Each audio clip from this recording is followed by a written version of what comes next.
করে অল্পের জন্য বড়সড় দুর্ঘটনার হাত থেকে রক্ষা পেলেও দুটি গাড়ির যাত্রীরা। শুক্রবার রাতে উত্তরবঙ্গ বিশ্ববিদ্যালয়ের 2 নম্বর গেটের সামনে এশিয়ান হাইওয়েতে দুটি গাড়ির মধ্যে সংঘর্ষ ঘটে।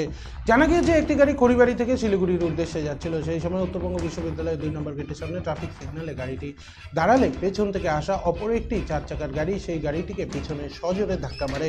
যদিও ঘটনায় হতাহতের কোনো খবর নেই। জানা গিয়েছে অপর গাড়িটি কিছু যান্ত্রিক সমস্যার কারণে গাড়িটি ব্রেক ফেল হয়ে যায় এবং যে কারণে সামনে দাঁড়ানো সেই 4 চাকার গাড়ির পেছনে নিয়ন্ত্রণ হারিয়ে সজোরে ধাক্কা মারে। ঘটনাটি দেখা মাত্রই ঘটনাস্থলে ছুটে আসে ট্রাফিক পুলিশ। এরপর পুরো ঘটনার তদন্ত শুরু করে পুলিশ।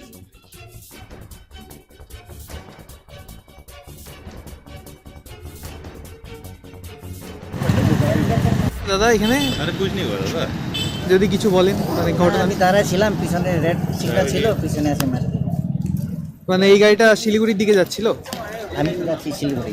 আপনি এই গাড়িটা চালাচ্ছিলেন হ্যাঁ, এই গাড়ি আমার আর ঠিক আছে মারে দিল। এই গাড়িটা পিছন দিকে এসে মেরে দিল। মানে কারোর কোনো ক্ষতি হয়েছে? আমার বাম্পার করলো, ওদের তো বেশি হয়ে গেছে। আর মানে কারো কেউ আহত হয়েছে ঘটনায়? না না